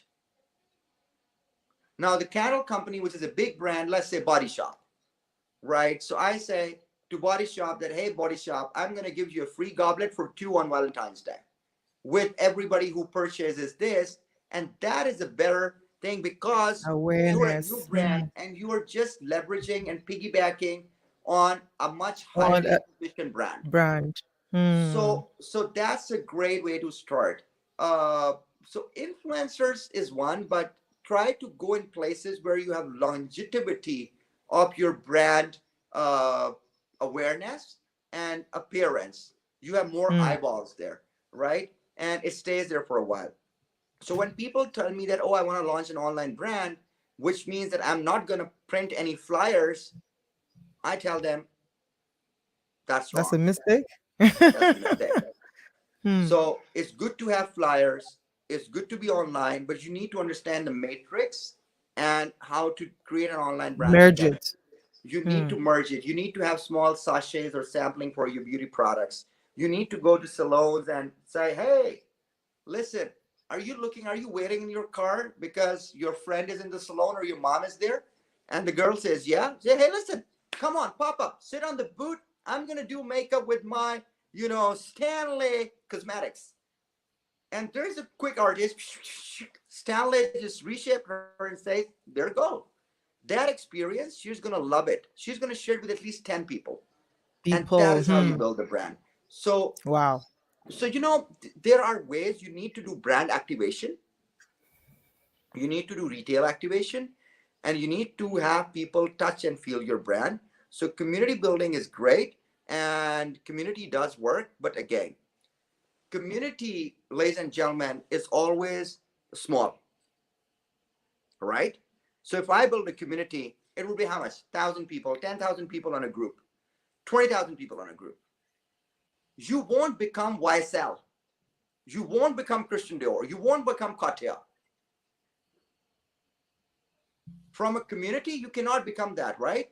So you Hmm. could become a big, massive brand and scale it big once you actually start thinking replicating the same communities globally.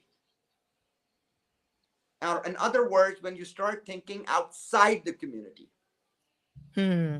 So the first step might be to build a community, but But the then you have to second step replicate is it to unstuck yourself from the community. from the community. Yes. So you need to get out of the community. And especially in America, the African American community, they're very close in church and gospels and everything, right? Hmm.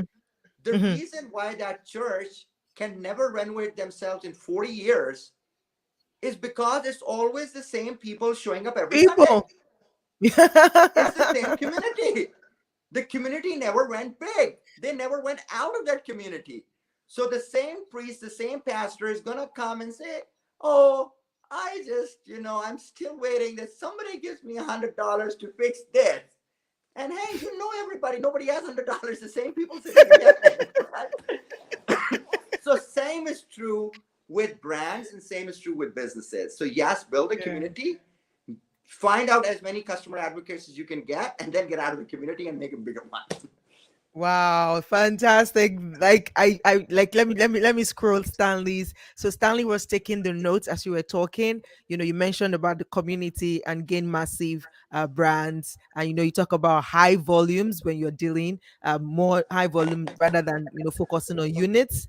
Create your marketing calendar. And so Stanley is saying thank you so much. Thank you so much. This is massive. This has been very valuable for him. Thank you for the answer. And Ike Morin says, thank you. I'm learning a lot. Thank you, thank you, thank you. So I'm going to take the next question, and it's from Ike Morin. Ike Morin says, how can I master the art of selling? Wow, I love I that. know, right? Nazo. Okay, look, everybody is selling from the day you're born. Hmm. So when there's a kid, and the moment you get, for example, a baby cries and says, I need milk, he's actually selling that, hey, give me milk for free, right? He's actually selling himself and making a demand, right? And when kids get up and they try to sell their ideas, hey, mom, can I do this? Continuously is that convincing and that selling, and he or she will make all those cute faces and try new stuff and give you a hug and a kiss, right? Yeah, and they'll try to sell. Now, why do people listen to children more than they listen to adults? Why is it Hmm. that children are always able to sell their point and adults cannot? I'll tell you. When you are selling from the point of innocence and purity, Hmm. even if it's foolish, people will love you and buy into it. Wow. But if you are selling from a point of cleverness or over clever or being over smart, Smart.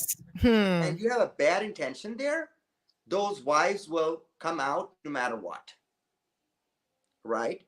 So selling essentially begins with the purity of heart.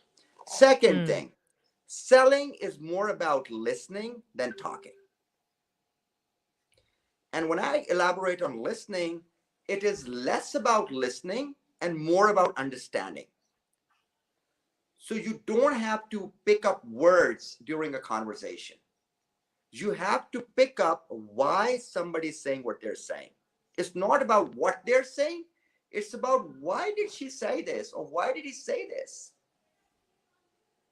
So when you know the why, you will have a better understanding and you'll be able to give a better response and a better answer. Secondly, do not sell a product or a service. Always share a solution as an Hmm. opinion, as an advice, right? So when we do real estate sales, I never go around and tell, hey, this is a great apartment. Let me show you the apartment. This is the lounge, this is the bedroom, this is the bathroom, and this is the lift, and this is the elevator, and these are the swimming pool and the minute. I don't do that. I bring in people, and when I used to sell real estate, I just bring in people and I like, okay, what is your family size, and where do you live now? What do you want to Hmm. move here? And they'll say, okay, we want to move here because my family is bigger. My daughter is getting older. I want to give her a separate bedroom. Okay, so I'm like, by the way, here's my suggestion. If you can make this bedroom for your daughter, this could be your and her bedroom. And by the way, we can do a beautiful interior here. And we can do a partition as well if you're Arab, so the women can sit separate, the men can sit separately, or maybe, So you give a solution and you give an idea and you throw in ideas.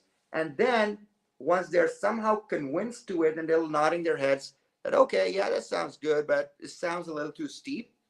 Don't tell them that, oh, you get good stuff for it, which is expensive. Yeah, well, I can get you a loan, I can get you this, and then you start selling insurance, and then you start selling mortgage, and you're making those 6% commission from all over the place just because you've got this one little innocent family who is looking for a home.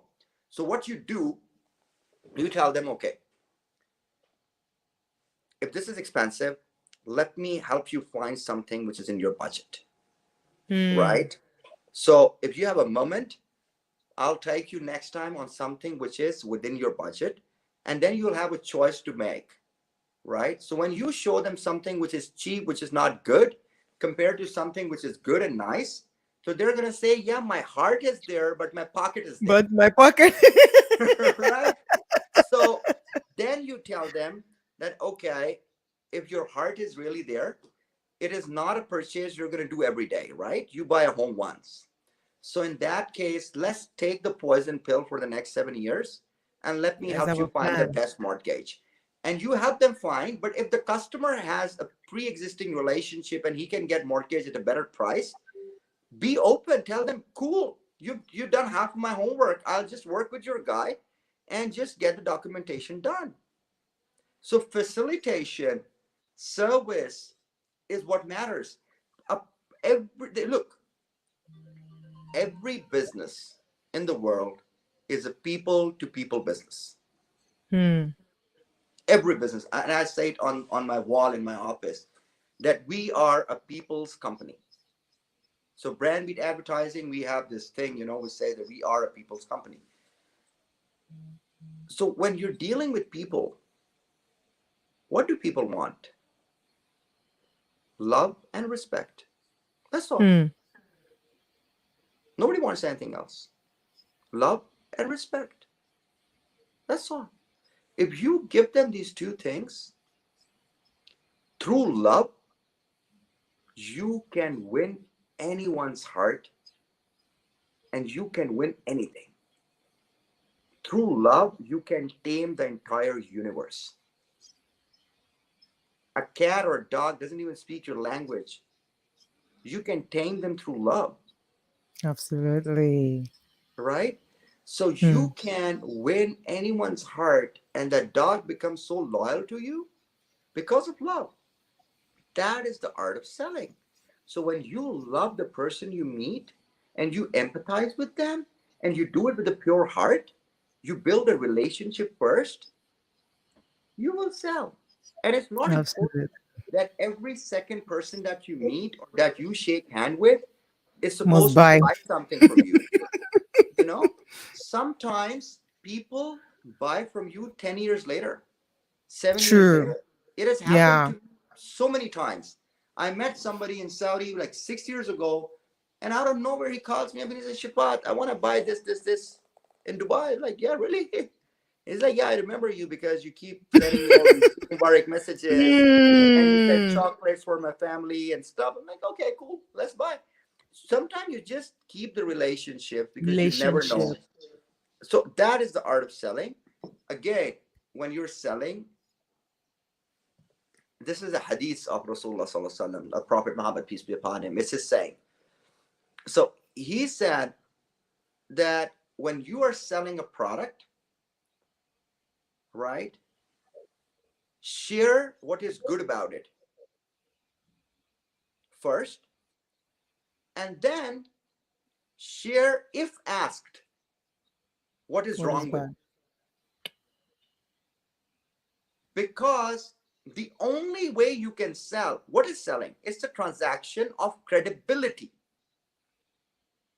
of transparency. Everything in the world is bought on trust, only trust. What is a big brand? A big brand is a brand which always delivers on its promises, right? Hmm. So when you regularly deliver on your promise of quality, you build trust. So the next time you go to McDonald's, you're not worried that they're going to send you a stale burger. It's trust. So when you're selling, your first objective is to build trust. How do you Trust. build trust? You build trust when you're truthful, transparent, and honest. Honest. Yeah. So when you have these three things and when you build the trust, then you'll be able to sell way faster than anybody else. Hmm. Always under promise, over deliver. Over deliver. Be Hmm. transparent, be cool about it, be nice about it, and don't try to sell. Just meet people. Selling is so much fun. Just meet people. Hey, listen, this is Yeah. what I do. And by the way, let your actions speak louder than words. Become a magnet. The problem is people, these coaches and trainers and stuff, they come on the stage and they come on place and say, I'm an author of the best selling book. and I've done this, and I've done that, and da da da da da, and I can do this to you, and I can make you 10x this, and I can convert your company, and I'm gonna work on your mindset that you'll be super motivated, and you're gonna jump out of the seat so much so that your head will explode and you'll go insane.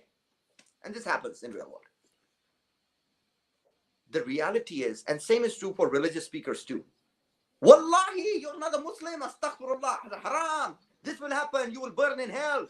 This will, the priest will say the same thing. Okay? The rabbi is gonna say, you don't sell religion like this. You don't sell a product like this. You don't sell coaching like this. You have to create a brand which is a magnet. Powerful. Why do people? Because of his corporations, because of his business, because of his wealth? Or Nelson Mandela became a magnet because of the power of his heart? Yeah. Why do people love Jesus? Why do Hmm. people love Moses? Why do people love Muhammad, peace be upon him? Upon all of them. They loved them. They didn't have a corporation. They were not kings. They were not We're not politicians. selling. They were not selling. They were not coaches. They were not. What were they? They had a heart which was magnet. Hmm. All of them had one thing in common. They were truthful. They were honest. Honest. You They were were transparent. loving. They were trustworthy. And when they will say a word, You can hold on to it. 3,000, 2,000 years later, people believe in that word. Yahi. Wow. I mean, come on, beat that. Right? Wow. Right? So you build a brand. You want to sell your message. You want to communicate. The moment you do it from your heart, it's sold, guys. You're a magnet. Great brands. The amount, the amount of finesse and love that goes into a Bentley or a Rolls Royce or a Hmm. Patek Philippe, it becomes a magnet. They spend 3 years making one watch, Wow. one timepiece. It's love. It becomes a magnet. They don't need to sell it. People pre-order. Hmm. Okay? So do with Wow. love, do with grace. Selling is always done with grace. When you go and you say that you are there to sell because you want to get something out of someone, it doesn't work. When you go to someone, you say, I have something to share to you, not give. Because the moment you say you're giving, this means you're You are thinking the other taking. person is an idiot, right? And he's a beggar. Hmm. No, you're not giving. When you say, You're hey, sharing. let's share. Hmm. I love So it. I love. Wow. So good. So good. Look at the comments coming in. So good. Thank you so much, Shafat. Thank you. Thank you. Ike Maureen, I'm sure you are blown away. Thank you. Yes, they've just been reiterating the points that you're raising. Thank you so much. I'm gonna take two more. So if you have one more person, I have one here now, and we'll take one more and then we'll call it a day. So this is from Equal. This question is from Equal. Timothy Equal says, I'm building an audiobook startup and I have a family to cater for. So, how do you learn with hands on experience from companies you need to learn from without really working for those companies? okay, you're actually saying that I want to enjoy having a lobster without eating a lobster, right? So yeah, you can always look at a lobster on YouTube, but you'll never have the experience of eating a lobster, right? So, buddy, you really need to go and work for those companies. There is no shortcut to experience. And remember one thing, you need to kill your ego to achieve anything in this world. And that is the way forward. Killing your ego is step number one in anything that you want to do, be it entrepreneurial, worldly ascension, or spiritual ascension, or anything. You have to kill your ego, get the ego out of the way. Second thing is, you can't take experience without involving into it practically. So that's really my answer to it. Hmm. Fantastic. So you have to just do it. You need to do it. If this is something on your heart, do it. My own question with this, I'm interested in this particular topic is, I'm curious to know, Tim, if you can type in the comment section, please type which company do you know it in because I know you're in Nigeria, right? So which company in Nigeria are you thinking of, just working with to get experience? Because I'm curious to know what audible company is there in Nigeria that you can work with. Thank you so much, Mr. Shafaat. Somebody says I need to read this long message. It says, when you are selling from point of purity and innocence, so deep. Selling is more about listening than talking, not about what they're saying, but why they are saying what they're saying. Don't just sell a product, share opinions and give solutions. Yeah, learning a lot. Yeah, just kind of reiterating all the points that you raised. Thank you. Thank you, Mr. Duru, for being here. It's good to have you here. Thank you so much. Okay, guys, I think I do not have any question again in the comments. Thank you all for participating. Thank you for sharing the link and thank you for bringing more people to be on board with us today. This has been a fantastic session with Mr. Shafat. Mr. Shafat, I am sure that a lot of people who are on this session now would like to connect with you somehow, at least to see some of the works that you do if you are active on social media, or at least if your business brand, to see what you do in the advertising world and things like that. How can people connect with you? I think if they connect with you, they're connected with me. So you guys need to follow energetic EJ, this beautiful girl. I'm sure if you connect with her, you'll listen to a better voice, a beautiful lady compared to my husky voice. Hey, what's up? So it's a better choice to connect with her, be with her, and she's very close to us. She's a fantastic woman, and I hope that we'll be doing some great things together. So do connect with her. But otherwise, the name that is appearing on my screen, Shafaat Hashmi.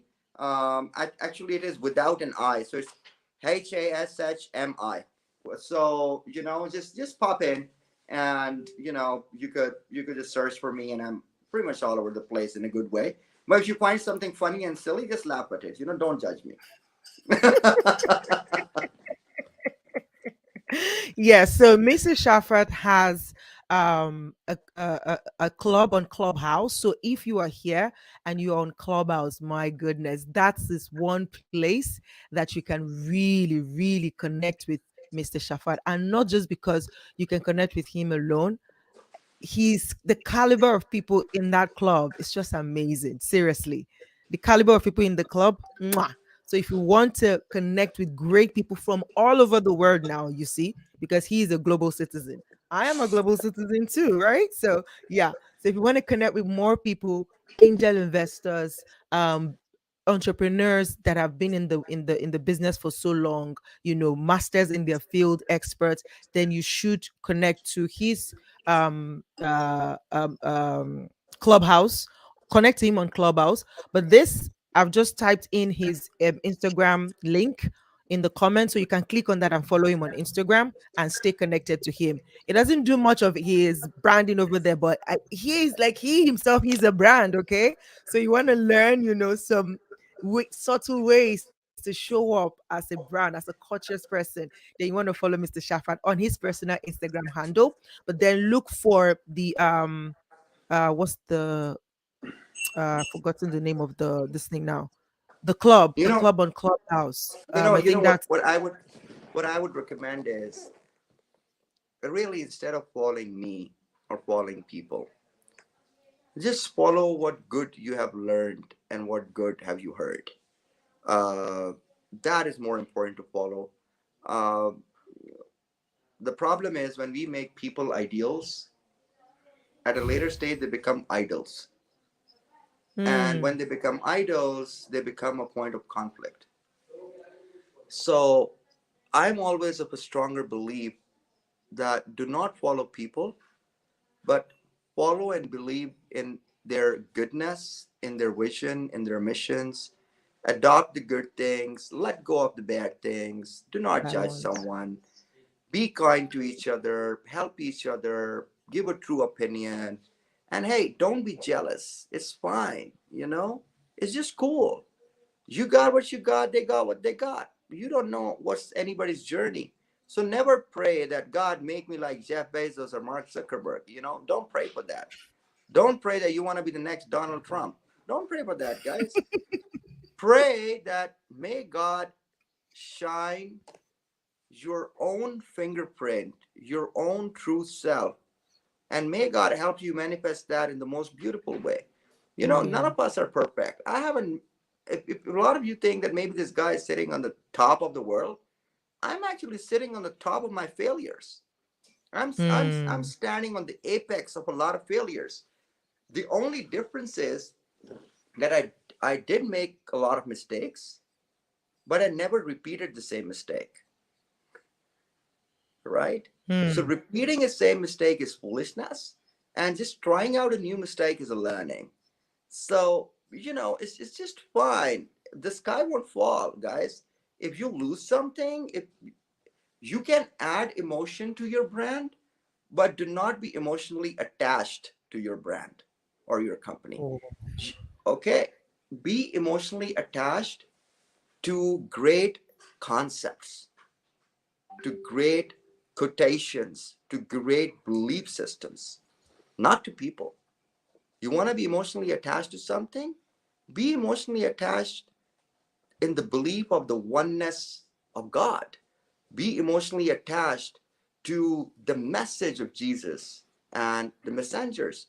Be emotionally attached to things like that. Your actions are actually determined by the purity of your intention. Keep that in your pocket. That is wealth. Keep skills. Be emotionally attached that the work you do is so impeccable that you take full responsibility of it. So even if you're a janitor, even if you're a cleaner or you're a teacher, you go and tell them that, hey, I'm a janitor and I clean this place. Go pick up a particle of dust and I'm going to leave my job tomorrow. Hmm. Take pride in your work. Be emotionally attached to that, to the service excellence. And as far as you pursue excellence, wealth, ladies and gentlemen, is just a byproduct. And wealth defines nobody. Wealth doesn't give you character. Wealth doesn't give you values. Fame doesn't give you nothing. You know, I'm sure some young boys and girls are listening to what I'm talking. You go on TikTok and you go on Instagram, and I see people going in front of cameras with their cleavage open and dancing and dumping and then, showcasing what they're showing and celebrating a no bra day or a no panty day and then showcasing whatever they show is shameless. Tomorrow you might have to take an interview in a corporation, in a company. Tomorrow you'll be a mother. Next day you'll be a father, right? You're going to have children. You may or may not have them, but yeah, I mean, what are you contributing to the society by doing that? What do you contribute? Are you creating jobs by doing that? Are you helping somebody who's hungry? Are you feeding them by doing that? Are you educating someone by doing that? Where are you contributing by doing that? Are you making somebody laugh? No. Maybe you'll help somebody jerk off in the bathroom or on the bed, but apart from that, they've got enough material out there. So, when you go, when you don't take care of your shame, Hmm. nobody will nobody will feel shameless when they will shame you in the world because you never took care of it. So really my message is that when you're an entrepreneur, please protect your dignity, your integrity, your shame, your values. When you walk, people should say, God bless that room from where you came. God bless that father who raised you.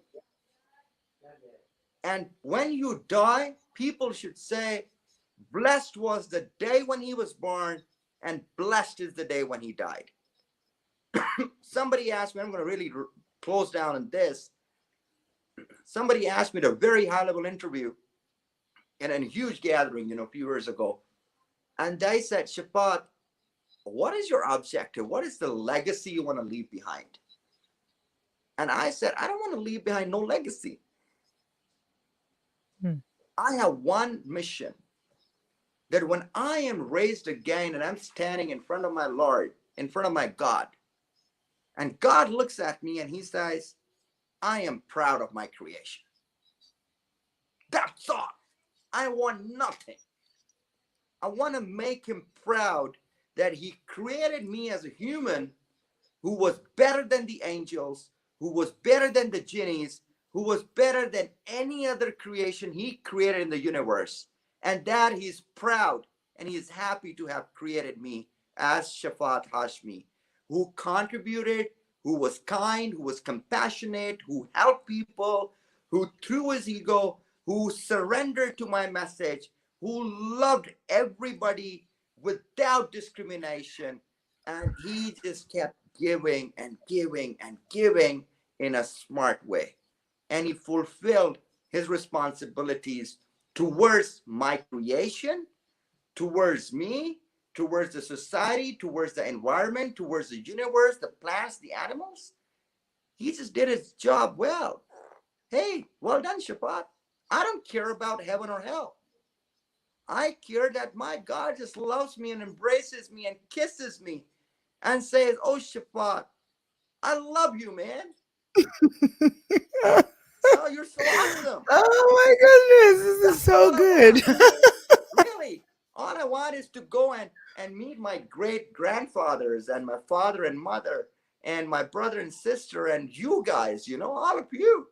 So I'm going to stay in heaven and say, hey, I want to see this guy, Stanley and this and that, who were on Zoom. Hey, remember we were on the Zoom in the world? Let's meet here. Let's party here. I think we did a great job together. So I would love to spend those times and be with you, you know? And this is about it. What is heaven? Heaven is a place where people don't cheat each other, where there is no discrimination, where there's no argument, where there's no evil, where people are not lying, where they're not cheating, there's no robbery, where people are not struggling, where people are sharing, where people are not miser. That is heaven. And really, this world is a heaven. You wish for something, you wish to drink water. Don't you get water? You wish to have McDonald's, don't you get food? You wish to wear a new t-shirt, you get a new t-shirt, right? You want to take shower, you go and shower. You want to take shit, you shit in the next instant, you got a bathroom. Everything you wish for, you get it in this world instantaneously. Is this not heaven? Somebody tell me, is this not heaven? This is heaven. You're sick, you want a medicine, you pop a medicine, you get well. It's heaven.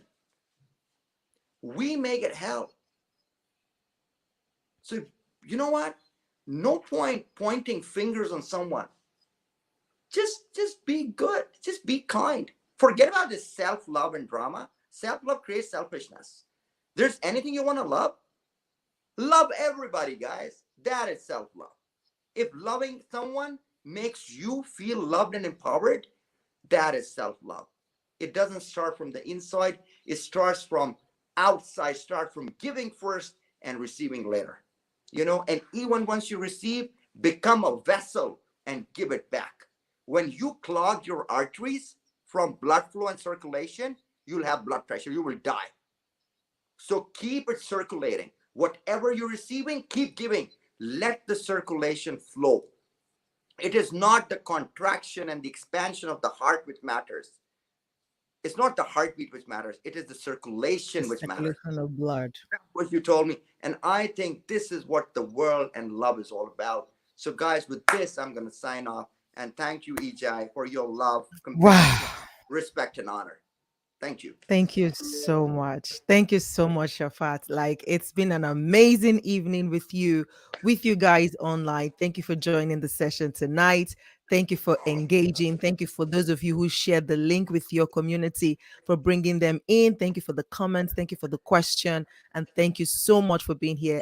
I really, appreciate this, Mr. Shafat. Thank you for taking time out of your busy Thank you. schedule to be here to share from your heart. And it's just beautiful to experience your heart. Really, I experienced it. You touched I'm me, humbled. and I can't wait to meet you. Like, I can't wait for you to come back to town, right? Let's hang out. Right, We guys, can meet him. thank you so much for being here. All right. Till I come your way again next week with another, expert in their field and stuff. Just keep an eye out for the information on my status or on my Instagram. Just follow me on social media. You get the information of the next guest I'm going to have on the show next week. And hopefully, Mr. Shafaat might come back soon. Who knows? Right? Because we might be working on some things together. So keep an eye out for that as well. Thank you so much. It's been a lovely evening from over here. Good morning, good afternoon, good evening from wherever you're connecting from. And it is bye bye for now. Take care of yourself. Bye.